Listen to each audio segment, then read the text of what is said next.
In this video, I'm going to talk about the proof of the preference representation theorem, which I talked about in the last class. And then I'm going to discuss how that leads to a theory of consumer choice and what the implications of the theory are.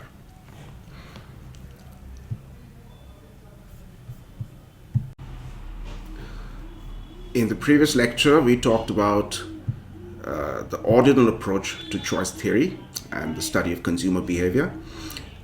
In the ordinal approach, we don't start by assuming a utility function. We just assume that the consumer has preference ordering over her various choices, over the consumption bundles. And we made some assumptions about that preference ordering. In particular, they were captured in the 4 axioms that we discussed. And that led to this very important and useful result called the preference representation theorem, which says that if a consumer's preference ordering satisfies those 4 axioms, then there exists a continuous increasing function which represents these preferences. What does represent preferences mean? It means that if you take any 2 consumption bundles, the one which is preferred to the other will receive a higher value from the utility function. If you plug it into the utility function, it will spit out a higher number. So this theorem says that such a function exists. So today let me discuss the proof or sketch the logic of the proof for you.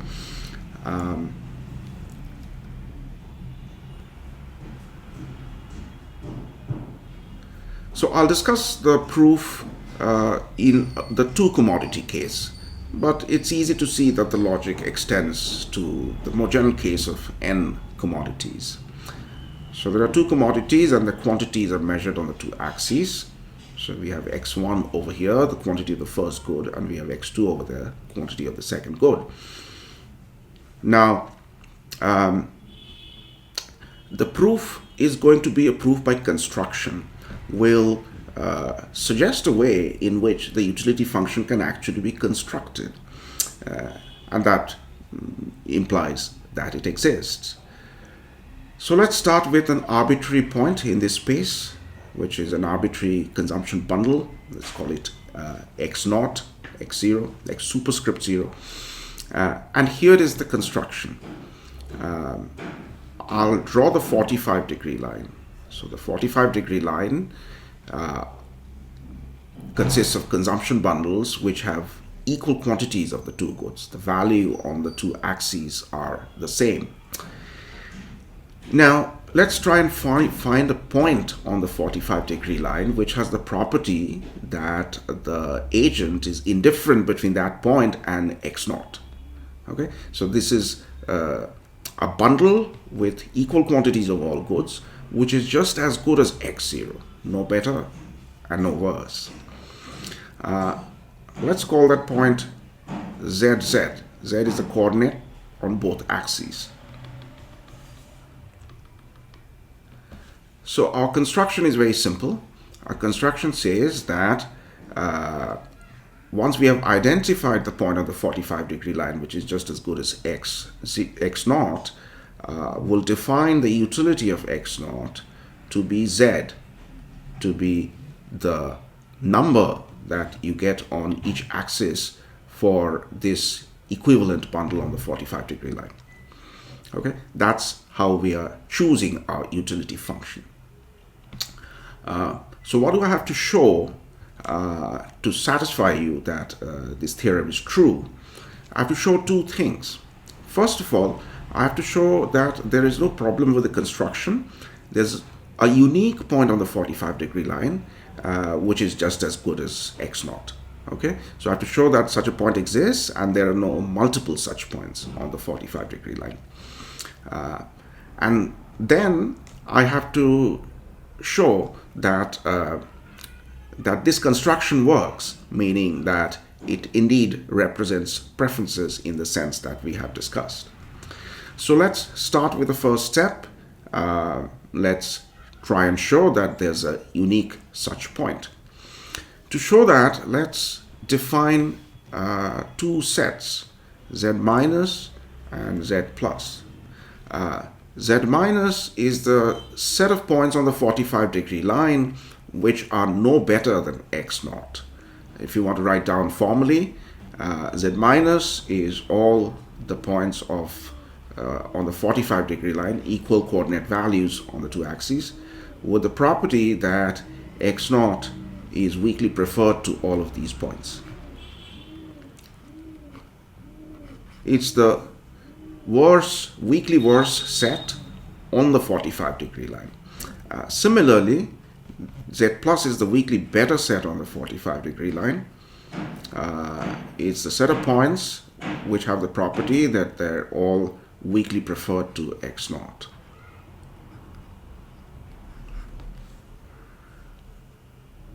Okay, so what we're interested in is the intersection of these two sets.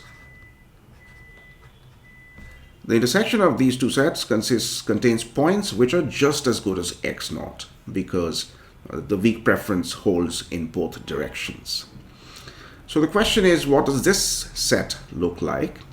And we can make the argument that this set must be a singleton. It must have a unique member. So why is that? Well, first, let's think about what the Z minus set should look like. So Z minus, this set, should be essentially a closed interval of this form, 0 to some Z upper bar. Okay, so it's a set of points looking something like this. And what does the Z plus, the weakly better set, look like? Well, it has to be an interval of this form. So it will have to go from some Z lower bar to infinity. I'm not going to prove these two claims because they're pretty simple and obvious. They follow from the four axioms we have made that these weakly better and weakly worse sets have to be closed intervals like this. Essentially, in the overall space, they are closed sets. That was our continuity axiom. And on the 45-degree line, therefore, they have to be closed intervals. Okay, now there are three possibilities. One possibility is that the picture looks like the way you're seeing right now, which is to say that these weakly better and weakly worse sets on the 45-degree line leave a gap in between them. There's a stretch of the 45-degree line which belongs to neither of these sets. Now, if that were true, then one of our axioms will be violated, namely the completeness axiom. That would mean that if I pick any point here, let me call it x1, then the consumer is neither able to say that x1 is x1 is preferred to weakly preferred to x naught, because then it would have belonged to the z plus set, nor is the consumer able to say that x naught is preferred to x1, because then it would have belonged to the z minus set, this red interval over here. So that amounts to saying that the consumer is not able to rank x1 and x0, which is a violation of the completeness axiom. So a gap in the middle is ruled out by our axioms. The other potential problem is that the picture looks like this. The two sets overlap in a thick band. So that means the picture, here's my x naught, and the weakly worse set is an interval like this, and the weakly better set is an interval, the blue interval, and there is a thick overlap between the two intervals. So there's a multitude of points, there's a continuum of points which belong to both the worse set and the weakly better set. Now this can also be ruled out by our axioms. To see why, take any 2 points over here. Let's call this x superscript 1, and let's call the other point x superscript 2. So if you look at the 2 points x1 and x2, what can we say about the preference between those two? Well, first of all, the following is true. The consumer is indifferent between x0 and x1, right? Because x1 belongs to both the weakly worse set and the weakly better set. So the relationship between these two should be one of indifference. And similarly, by the same logic, the consumer must be indifferent between x0 and x2, the second point we have picked inside this band. Now, we have assumed that the weak preference ordering, the Curly inequality, is transitive. But if the weak preference ordering is transitive, you can show, and I have asked you to show in one of the problem set questions, you can show that the indifference relationship is also transitive. That follows from transitivity of the weak preference ordering. Okay, so taking that as given, if we apply transitivity here, we get that x0 is as good as x1, and x0 is also as good as x2. So therefore, the consumer should be indifferent between x1 and x2 at the same time.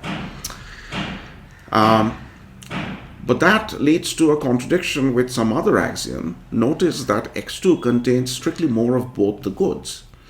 Then how come the consumer is indifferent between them? That would be a violation of the monotonicity axiom, which says that the more the merrier. In particular, if you have strictly more of everything, you must be strictly better off. This violates that. Okay, so this possibility is ruled out. There's no gap between these two sets, and there's no thick overlap between these two sets either, which means that the weakly worse and weakly better sets on the 45-degree line must be touching at exactly 1 point. So the only possibility which remains is this, that my red interval, the weakly worse set of points which are weakly worse, and my blue interval, the set of points which are weakly better, they're just touching at 1 point. That point has some coordinates z and z. So we have proved that our construction is not problematic. We can find one and only 1 point on the 45-degree line, which is just as good as x0. And then our construction says, let's set the value of utility of x0 equal to the quantity of each good contained in this point between which, so that the consumer is indifferent between the two. Okay, so now how do we know that this exactly represents the consumer's preferences? Okay, this construction will give us a single valued function. That's what we have just proved. But why does it represent preferences? Well, let me sketch the argument for that. So let's say there are two bundles, x1, x2, two arbitrary bundles somewhere in this space, and the consumer weakly prefers x1 to x2. Okay. Now, there will be some point on the 45-degree line with coordinates z1, so that the consumer is indifferent between x1 and this bundle on the 45-degree line. Similarly, there will be another bundle so that the consumer is indifferent between x2 and this second bundle. Now, what has to be the preference relationship between this point, z1, z1, and this point, z2, z2? Well, we can apply transitivity again.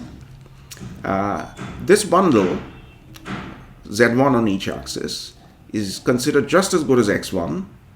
x1 is preferred to x2, And x2 is considered just as good as the bundle with z2 of each good.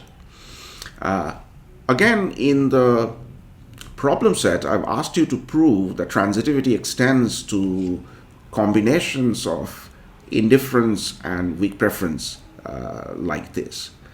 So taking that as given, from here we can conclude that since x1 is preferred to x2, these two bundles, which are just as good as x1 and x2 respectively, they also hold the same preference ordering, meaning z1 must also be weakly preferred to z2. This is using transitivity.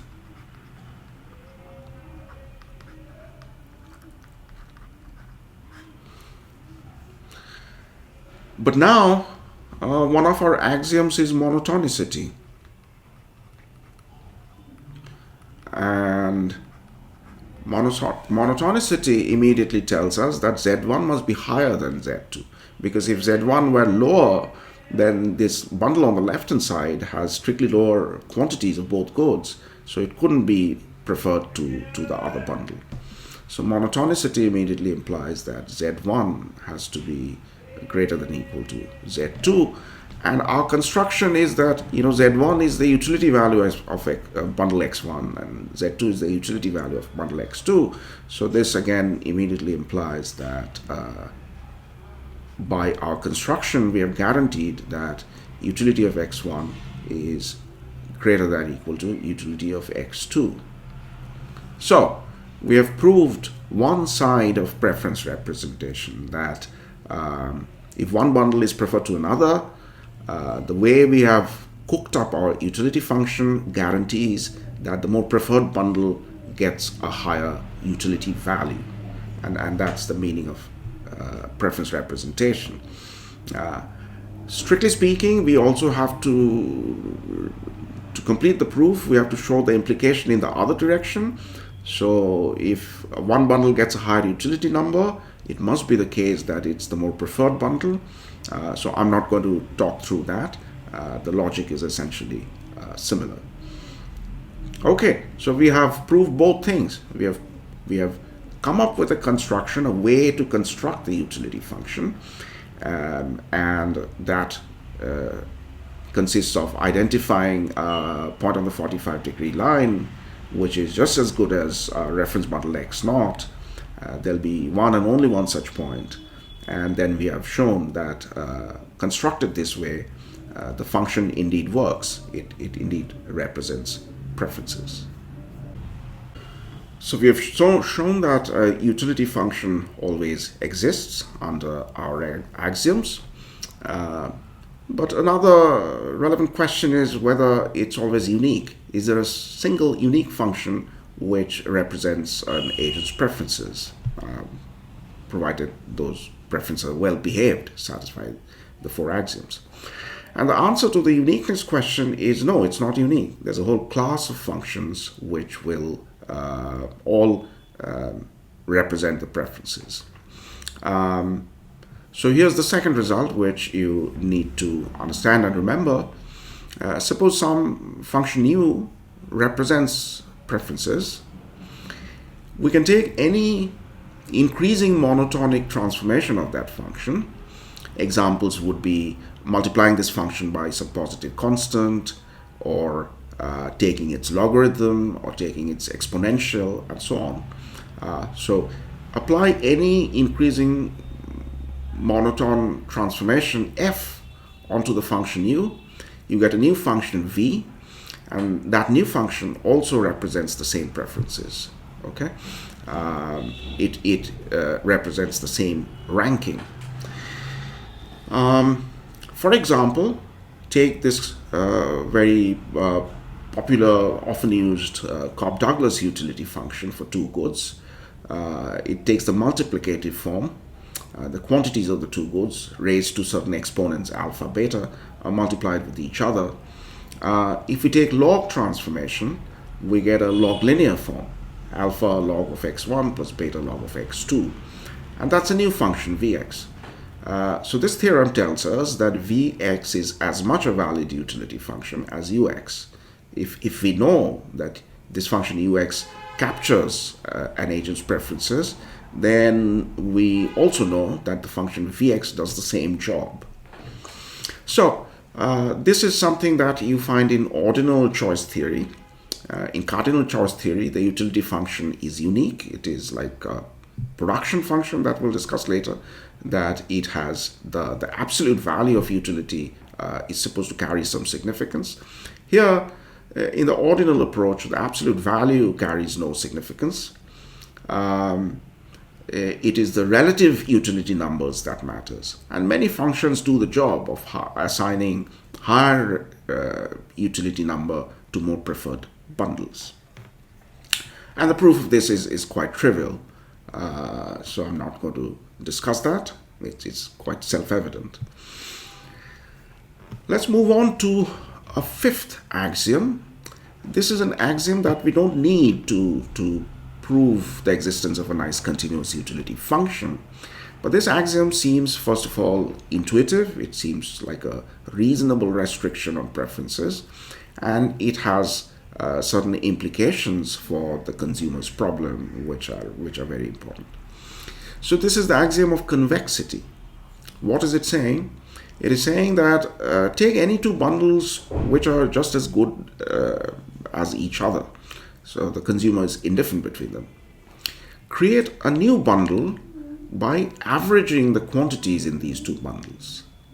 Mathematically speaking, the new bundle is a weighted average of x1 and x2. The weights do not have to be equal, but if lambda equal to half, for example, this is just a simple average of the quantities in the two bundles. And the convexity assumption is saying that the averaged bundle, the new bundle created from averaging, is more attractive than the two bundles we started with. So there is a certain attractiveness to this sort of averaging. Now, of course, it comes in two variants, which I have listed here. Axiom 5 is weak convexity. This just says that the average bundle or the linear combination of the two bundles should be weakly preferred to x1 and x2. And strict convexity assumption is saying that it should be strictly preferred. Sometimes we may want to make the stronger assumption, but sometimes we may be happy with the weaker one. What is the intuitive idea that this axiom is trying to capture? Well, it's trying to capture preference for diversity. For example, suppose the bundle x1 consists of some amount of ice cream and no amount of gulab jamun, whereas the bundle x2 contains a certain amount of gulab jamun but no ice cream at all. Okay, so both of these bundles are, let's say, highly specialized. It contains only one kind of dessert. Now, if I create a third bundle which gives me half as much ice cream as in x1 and half as much gulab jamun as in x2, and creates a mixture of the two, then I like that better than either of x1 and x2. So I have a preference for diversity. I like a mixture of things. I like an assortment of desserts in my menu rather than just ice cream or just gulab jamun. Okay, so if you think of that kind of example, you can see how a preference of diversity is related to the convexity axiom. The convexity axiom just generalizes the example which I just gave. You move from specialization to mixed bundles. Okay, now one thing to remember is that when we say convexity here at the top of this slide, we are referring to a property of the preference ordering. Convexity is something that is also often used to describe sets or functions. Okay, but those are different notions of convexity. Here, convexity refers to the preference ordering. It's a property of the preference ordering. Now, it so happens that this convexity property of the preference ordering implies certain properties of, let's say, the utility function and certain properties of the indifference curve, which I'll define in a moment. So things are interconnected that way. But while you juggle these concepts, keep in mind that When you talk about convexity, you have to keep in mind convexity of what? Convexity of preferences or some set or something else. Here, convexity refers to preferences.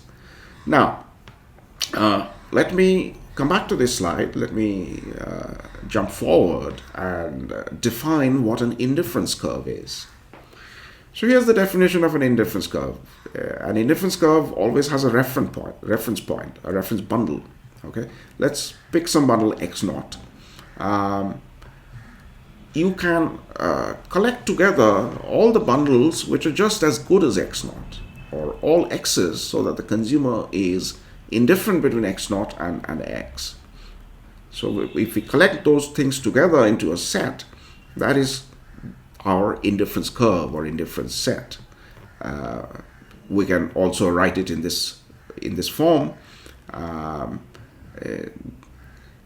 Take all the bundles which give the same utility value as x0. So that's the indifference curve passing through x0. Clearly, the indifference curve can also be thought of as the intersection of these two sets. This is the weakly better set, this is the weakly worse set. So anything which belongs to both of these sets are bundles which have the indifference relationship to x0. Okay. Now, I'll come back to this last point again. Let me skip ahead to the pictures. This is a typical indifference map, right? This is a set of indifference curves. There's not a single indifference curve. There are many indifference curves, right? It's a whole family of curves. And the utility value is increasing in this direction. So, let me collect together the properties of indifference curves that we can derive. First of all, indifference curves have to be curves, not bands. Strict monotonicity guarantees that. There should be no jumps in indifference curves, and that's coming from the continuity axiom.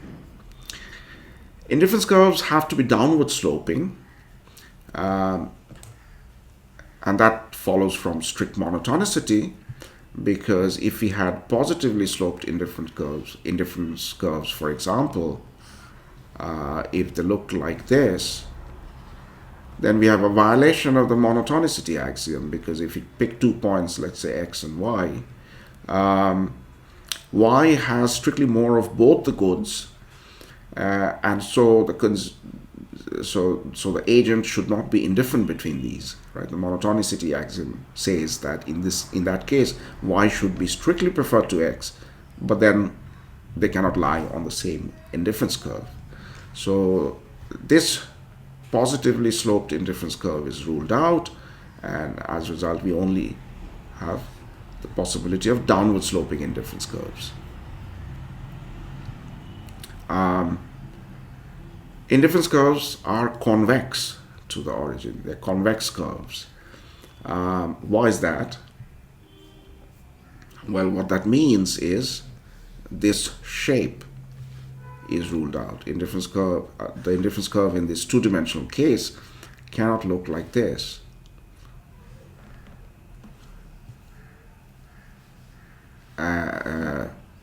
It can only look like this. So why is this shape ruled out? So that's easy to see. It's ruled out by the fifth axiom that we made, which is the convexity axiom. So suppose you take 2 points like this. This is x1 bundle, this is x2 bundle. These are superscripts, right? So they represent bundles. Now, what if we average out these two bundles, take some weighted average? Geometrically speaking, all such weighted averages must lie on the straight line joining x1 and x2. I'm sure you're familiar with this sort of geometric notion. So these are the set of averaged points. So if it lies below the indifference curve, we have a problem. So take any x3 over here on this straight line. So x3 is obtained by averaging out x1, x2, some sort of weighted average. So if I draw the indifference curve passing through x3, we see that it lies below the original blue indifference curve. So that means all the points on the red indifference curve must be inferior to all the points on the blue indifference curve. Sorry, the convexity axiom says that all the points on the red indifference curve must be better, or at least this point on the red indifference curve must be better. But this point lies on a lower indifference curve, so the monotonicity axiom says that this point must be worse than this. So in this picture, we are seeing a clash between the implication of the monotonicity axiom and the convexity axiom. The convexity axiom insists that x3 must be preferred to x1 and x2 because it's a linear combination of them, whereas the monotonicity axiom says that the red indifference curve must represent a lower utility value because it lies below the other one. So that's a contradiction between the two axioms, which means that one of them has to be violated, and so this picture cannot hold, which means that the only possible shape of the indifference curve is this convex shape.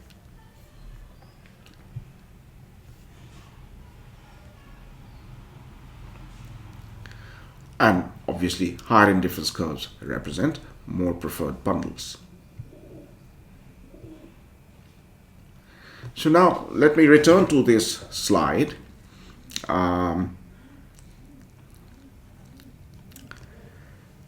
So strict convexity of preferences implies that indifference curves are convex. Now, let's connect the third piece, which is the utility function. So the utility function, what does this axiom imply about the shape of the utility function, especially its curvature properties? And the answer to that is that the utility function has to be quasi-concave. So what does quasi-concave mean? Here's the definition. A function is quasi-concave if this inequality is true, and if the inequality is strictly true, then it's called strictly quasi-concave. What is this inequality saying? It is saying that if you take a linear combination of 2 points like this, okay, that should give you, and evaluate the function at that linear combination, that should give you a value which is higher than the minimum of the values of the function at the points x1 and x2. So for example, suppose the function has equal values at x1, x2, okay? Then this min object on the right hand side is just the value at x1 or the value at x2. And the definition of quasi-concavity is telling us that if we now average out these two bundles and create a third bundle, which is a linear combination, the value of the function should go up, not down. Now, that is exactly what the convexity axiom is also imposing. Okay, so if the function f is a true utility function, it represents preferences, then the convexity axiom says that this sort of averaging should lead to more preferred bundles, and more preferred bundles should get higher utility numbers. So the utility function has to satisfy the quasi-concavity property. So this is basically the connection. We can say that the preference ordering is convex. We can say that the utility function is quasi-concave.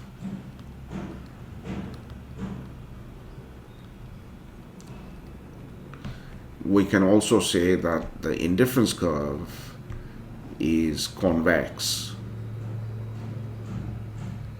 And these three statements are logically equivalent. Each implies the other two. Okay, there are equivalent ways of stating the same preferences or the same restriction on preferences. Okay. Finally, over here, let me move on to this bullet point on this slide. Let's assume that our utility function is differentiable. that does not follow from any of the 5 axioms. It's an extra ad hoc assumption we are adding on, but it makes life simple. We can use powerful calculus techniques to analyze a consumer's problem. So often we'll make this assumption that the utility function is at least twice differentiable. Okay, so if it's differentiable, then we want to derive an expression for the slope of the indifference curve at any particular point. At any particular point, if we draw a tangent, that is the slope. In mathematical terms, in calculus terms, how can we express or compute that slope? And the answer to that is that the slope of the indifference curve at any given point is really the ratio of marginal utilities at that point. Okay? So, what will be the equation describing a particular indifference curve? Well, the equation will be of this form. The utility functions takes some constant value u bar, right? Of course, you can change u bar and then you get to a difference indifference curve. But every indifference curve in this map has one number attached to it. All the points generate the same utility value. So, this is our typical equation of an indifference curve, utility equal to constant. And now if you take total derivatives, if you change x1 by the amount dx1 and x2 by the amount dx2, what is the total change in the value of the function? Well, that's given by this expression. You take the change in x1, multiply that by the partial derivative of the function with respect to x1, which is the marginal utility of good 1, and you multiply the change in x2 by the marginal utility of good 2. So that's the total change in the value of the function. But that total change has to be 0 if we are to stay on the indifference curve. And so this equation has to be true as long as we are moving along the indifference curve.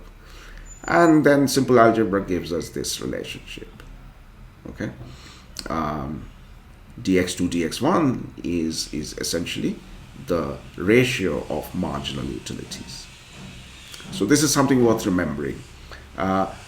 There's a economic interpretation of this slope. This slope is essentially the rate at which the consumer is willing to give up one good for the other. So if I go back to a picture,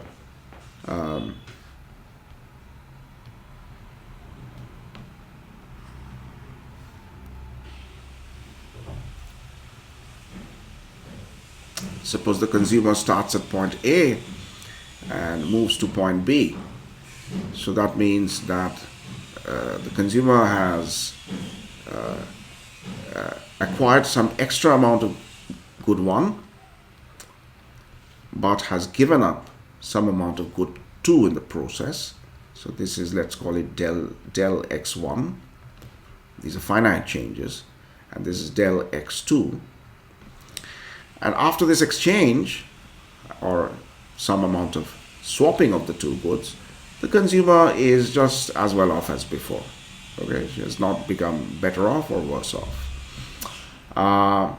So if I look at the ratio del x2 by del x1, that ratio basically tells me that in going from A to B, how much of x2 the consumer was willing to give up to get this extra amount of x1. Okay, it gives me the rate at which she is willing to exchange x2 for x1. And if I make these changes very, very small, so I'm taking the change towards 0, then what I get is the derivative. Okay, and that's what we have calculated, that's what we have shown in that slide to be equivalent to the ratio of marginal utilities. So this thing is called the marginal rate of substitution, because if you go back, if you think of this, what this represents, as we just discussed, this represents the rate at which the consumer is willing to give up, let's say, oranges for apples, or apples for oranges.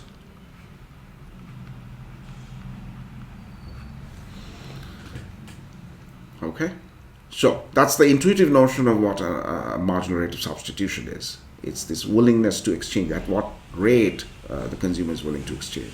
And in calculus terms, it's captured by the ratio of marginal utilities. Okay, now let's get down to understanding the consumer's problem. Now, there's one additional assumption we will make, and I want to state that explicitly. We have made assumptions about the consumer's preferences and the preference ordering. The last assumption that we're going to make is that the consumer chooses the best point, the most preferred bundle among the ones that she can afford. This is an assumption, and this assumption is what we may sometimes call rational choice, and it's some sort of maximizing behavior that we are assuming. But let's go ahead with that assumption. Now, one way to formulate the problem formally is the way I've stated it towards the top of the slide. We can define a budget set. What is a budget set? Is the collection of all bundles or vectors which have the property that going by the market prices P1 through Pn, they cost less than the money that the consumer has, the consumer's income, or does not cost more than the consumer's income. Okay? In vector terms, in a compact manner, we can write it in this form. So that's the budget set, or the set of things that the consumer can choose from, things which are affordable, which are within reach. And there's a boundary of that set, which is the budget line, and the equation of that line is obviously summation of pi xi equal to y. Okay, so that's the budget line. It's the boundary of the budget set. So the consumer's problem is to choose the best point within the budget set. Choose a point x star, which has the property there's nothing else in the budget set which is strictly better. Okay, so x star must be weakly preferred to any other point in the budget set. If so, then x star is the optimum choice of the consumer. Now, stated this way, the problem is difficult to analyze because it involves sets and preference ordering, so we don't know how to sort of tease out the implications of this problem. And this is where the preference representation theorem comes in very handy. It shows its usefulness because this problem, thanks to the preference representation theorem, can be recast as a mathematical maximization problem subject to constraints. In particular, the point x star can also be found by maximizing the utility function, choosing the point which gives the highest utility value within the budget set. And the budget set is described by this inequality, y minus px greater than or equal to 0. We also have these inequality constraints on the quantities. The quantities cannot be negative. Okay, so at most we can push a quantity down to 0 and not beyond that. For the moment, we will ignore this non-negativity constraint. We'll try to solve the problem without the non-negativity constraints. If the solution is such that all the quantities turn out to be positive, then we don't have to worry about this constraint. Then the constraint is automatically taken care of. Throwing it back in won't change the solution. So we'll start with that on that footing. And the other simplification we can make is that we can convert this inequality constraint into an equality constraint. Given monotonicity of preferences, the consumer will not want to throw away some of her income, will want to use all of it. So the optimum will always happen at the boundary of the budget set, at some boundary point of the budget set. So replacing this inequality with an equality constraint is not going to change the solution. So that's what this says. And so the bottom line is that now we can focus on this simpler problem. Maximize utility is subject to a single equality constraint, which is the budget constraint. Now, I have discussed this before. Essentially, a very powerful mathematical technique is what we can use here and I'm not going to dig into the sort of proof of this. You will do it in your math course. Again, to state it very briefly, suppose we have a problem like this. We are maximizing some function, which is called the objective function, subject to some equality constraints, right? M equality constraints. We'll write each constraint in this manner so that all the expressions are on the left hand side, all the every object, and on the right hand side we'll just have 0. So once we write it this way, this thing on the left hand side is called a constraint function. Okay. So what does Lagrange's method say? Lagrange's method says that if we have this kind of a constrained maximization problem, we can construct a new function called the Lagrangian function, which is basically the objective function, the function we're trying to maximize, plus some weighted sum of the constraint functions, right? Each constraint function is multiplied by a Lagrangian multiplier, and then all these constraint functions are added up. That's how we get the Lagrangian function. And Lagrange proves this result that any solution to the initial problem must have the property that the first at that solution point, the first derivative of the Lagrangian, all the first derivatives of the Lagrangian, all the x's as well as all the multipliers, all those first derivatives should be equal to 0. So this is sort of, a little loosely speaking, this is sort of like converting a constrained maximization problem to an unconstrained maximization problem, which is much easier to solve. We know how to do that. We set all the first derivatives equal to 0. So let's apply that technique to our consumer's problem. So the problem the consumer is trying to solve, the rational consumer, is maximize the utility subject to the budget constraint. So our Lagrangian becomes the utility function plus some Lagrangian multiplier. We have only one constraint, so we only need one multiplier. So lambda times y minus summation of pi xi, because that's our constraint function. So if I differentiate the Lagrangian with respect to xi now, okay, what do I get? I get a derivative from here, so that's the marginal utility of the ith good. And then from the second part, which is linear in xi, I pick up the coefficient lambda and minus pi. So that's the second term, that's equal to 0. And finally, when we differentiate with respect to lambda, that essentially recovers the constraint for us. Setting that equal to 0 ensures that the budget constraint is satisfied at the point that we are solving for.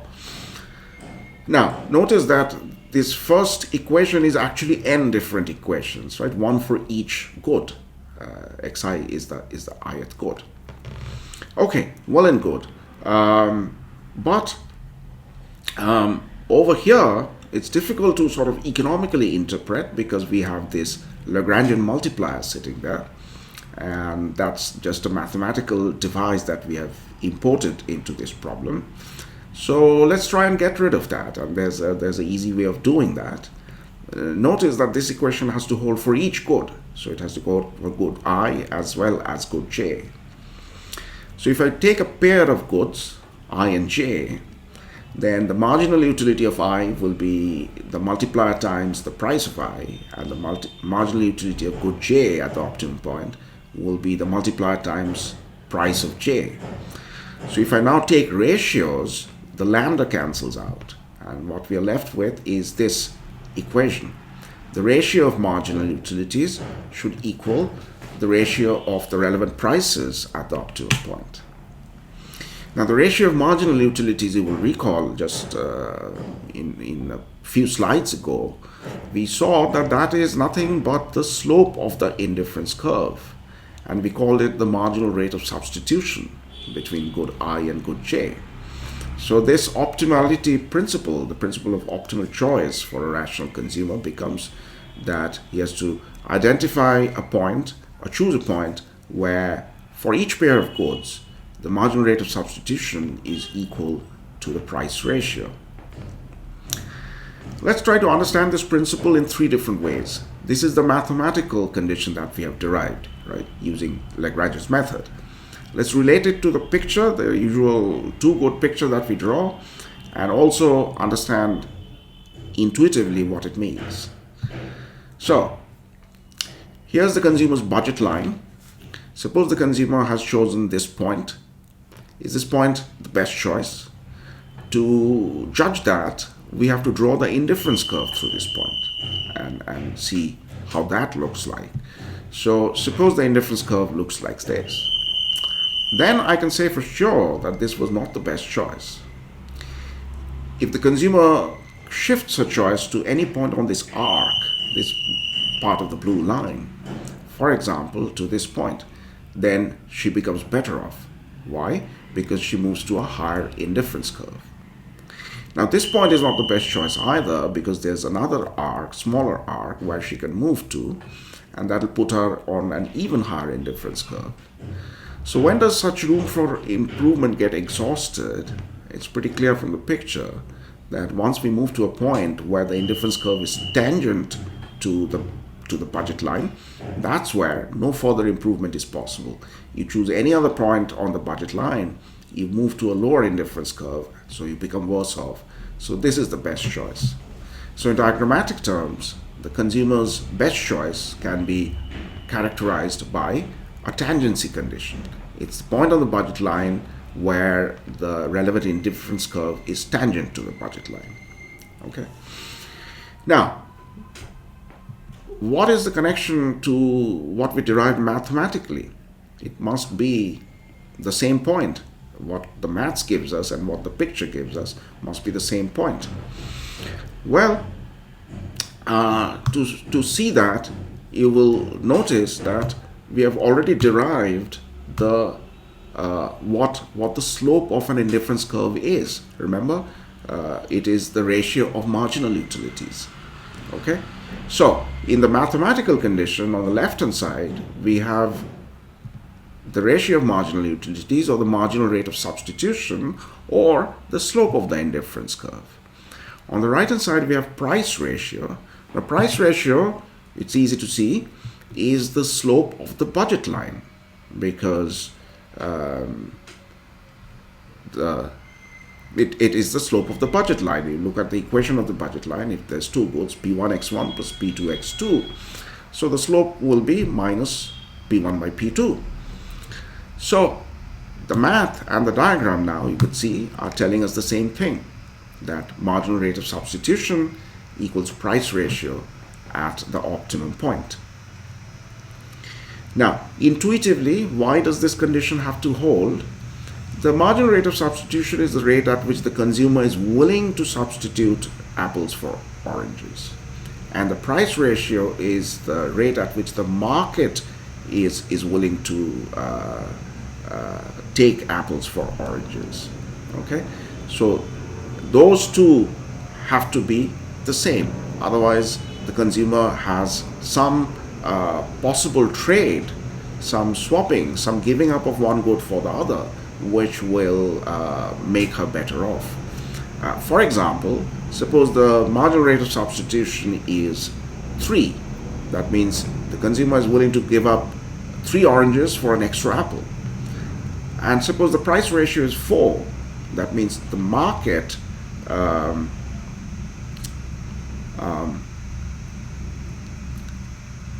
well, suppose the price ratio is 2. Okay, so this is 3 on the left hand side, this is 2. If the price ratio is 2, that means that the market only demands 2 oranges for an apple. Okay, the consumer was willing to give up to 3, but according to the market prices, he only has to give up 2. And so that means selling off some oranges and buying some apples instead is an improvement as far as this consumer is concerned. And if the numbers were the other way around, if the left hand side was low and the right hand side was higher, then the possible improvement would involve selling some apples and buying some oranges. So if the consumer chooses any point where these two numbers are not the same, the consumer can always engage in some trade sell off some of the goods she has and buy some other goods, which will make her better off. So that's why the optimality condition involves this equality between marginal rate of substitution and price ratio. So that's the important principle. At the optimum point, MRS and price ratio have to be equal. There are a few caveats which I need to mention, and I'll illustrate them in the next lecture. There are some things to keep in mind. This condition, marginal rate of substitution equals price ratio, does not always describe an optimum point. Sometimes it's a minimum point, as you know that in simple one variable optimization, first derivative equal to 0 characterizes both maximum and minimum. So we have to be careful that if you have identified a point where MRS and price ratio are equal, it may be minimum, it may be maximum. So we have to check for second order conditions. That's one caveat to throw in over here. Secondly, a point may be a local maximum, not a global maximum. If there are multiple such points of tangency, each of them is a local maximum, but only one of them could be a global maximum if they don't belong on the same indifference curve. So keep in mind the possibility of global maximum. And finally, sometimes the optimal choice is at a corner of the budget line. So sometimes the optimal point will be this corner, right, which involves buying no amount of X1 and spending everything on X2. Or it could be the other corner, which is the opposite. So when there are corner solutions, MRS and price ratio need not be the same. So we have to check for second order conditions. We have to be careful about local versus global maxima, and we have to be careful about corner solutions. But keeping those caveats aside, this is the important principle that we have identified, that a rational consumer in general chooses or finds a bundle based on the principle marginal rate of substitution equals price ratio, and this condition helps us derive the demand function of the consumer. So in the next lecture, I will walk through some examples to show you how demand functions can be derived, and also I'll illustrate the importance of these caveats that I mentioned in the end.